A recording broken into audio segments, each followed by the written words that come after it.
Well, I have two cylinders here. Number one, which I've now completed the gas flowing on, well, as far as I'm going to go anyway.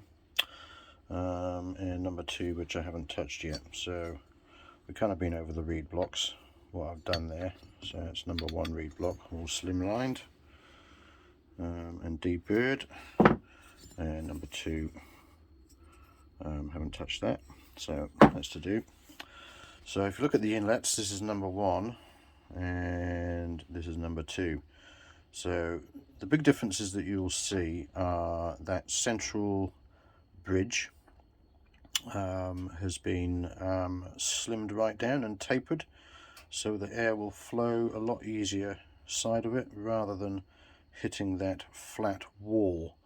The next thing you'll notice is up the top, a lot more smooth edges blending in, and the scavenge port that goes up to the top of the piston, if you have a look at the size of the mouth of it, it's now a lot bigger, no sharp edges and smooth. And the other thing you'll notice is all these casting marks, nasty lumps and bumps, especially around where the gas flows into the cylinder. It is exactly where you don't want it. On the standard, you can see those bumps and lumps, all kinds of things going on. We're a lot smoother down there. Very tricky to get right down next to the steel liner without damaging the steel liner, so it's still a little bit dodgy down there, but I think you'll agree it's a lot smoother. We now have more volume, which is a good thing in the inlet on a two-stroke. However, a lot of this volume, I mean, a lot of these surfaces, they don't really matter too much because obviously the reed cage sits in there and covers most of that up. So that is actually, most of this wall around here is actually obscured by the reeds anyway. So not really any gas flow going on there. It's kind of from this point inwards where most of the flow work's done. So now if we turn them over onto the transfer ports, so these are basically as far as I can go with the tools I've got. So knife edged again compared to our big lumps in the standard one, and you'll also see the shape of the transfer port, a lot smoother, opened it out a bit, more flowing curves, just a nicer shape for gas to flow through. And that's what gas flowing is about. It's not about porting, it's not about making things bigger, it's about just making the gas flow easier, so you get more of the gas in where it should be and not stuck in the crankcase or somewhere like, well, on a two-stroke anyway. So I haven't touched the exhausts because they are fully machined, and because the power valve sits in there, you don't want to bugger around with it really, because then your power valve won't sit properly. So the only thing I'll do is, well, the next stage on these is once I've done the second cylinder, is to then match this inside edge here and its opposite number, this inside edge, against this inside edge and this inside edge, to make sure that they are the same.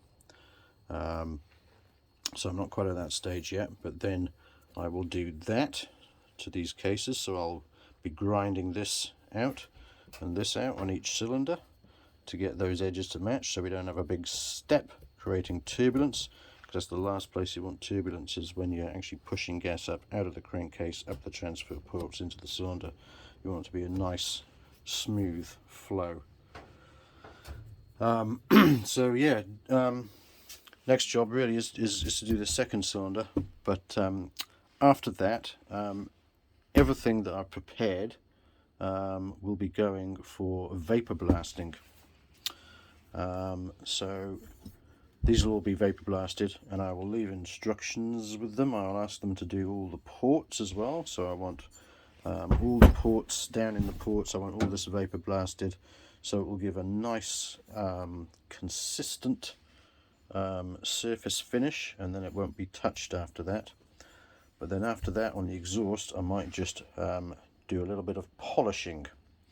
So it won't be sandpaper or anything, it will just be basically polish on a mop, just to smooth all that out to get them to match the polished power valve spindles. So just a quick note about what I've been using.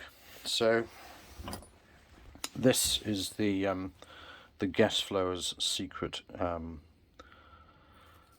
tool, really. So it's a piece of bar, and I've got several of them, different materials as well, with a slot cut in the end. So this one is quite a small diameter, but it's got a deep slot, so that's for big wide emery paper. This one's brass, and that's good for aluminium, because the brass isn't going to mark the aluminium as bad as the steel will if you contact this area.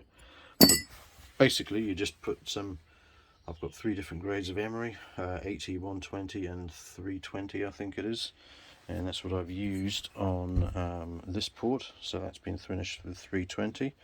You don't want it any shinier or smoother than that on the inlet, because you actually want a bit of atomization of the gas to be taking place, which is enhanced with a slightly rough surface. You don't want a mirror polish on inlets or transfer ports, but on the exhaust you want it as smooth as you can get it, really. Yeah, and basically, you know, this goes on the drill and down the hole it goes, basically. And the beauty about these things are, this concept is, when this is flapping around, rotating around on your drill bit, the paper will actually form pretty much the shape of whatever hole you put it in. So when you get it in a corner like this, you can use the sharp end, because it will naturally form into a cone, and you can get that in and you can follow that line down. But this tail will basically sit on this surface, go around the curve, and on this surface as well. So it will basically follow the shape of whatever you're doing, which is what you want on gas flowing, because we're not changing the shape so much. That's what burrs are for. That's what the steel burrs are for, is for moving lots of material at one go and changing the shape. So once you've got the burrs out and you've obtained the rough shape that you want, you then come in with tools like this to basically do the polishing, well, the sanding really, just to get a more consistent shape. So that's it really, and you just do it by feel and by eye, and you do it a little bit at a time. So I've just spent an hour just finishing this off. That's the most time I'm going to spend doing it. If you spend a lot of time, you wouldn't want to do this all day, because if you spend it all day you're going to fuck it up. What you need to do is you need to do a little bit, step back, have a look, assess where you're going wrong. Is it symmetrical? Is it asymmetrical? You know, little corrections you have to make. And when you do that all day long, you're going to bugger it up. So I just do half an hour at a time, or maybe an hour at a time. I just did an hour because I just wanted to get this one cylinder finished, because it was bugging me a wee bit, not just sitting here. So just do it a little bit at a time. Keep on checking things. I've sanded the a lot of the casting marks off the outside as well, and when these get vapor blasted, a lot of that should all clean up as well. So yeah, a little bit closer.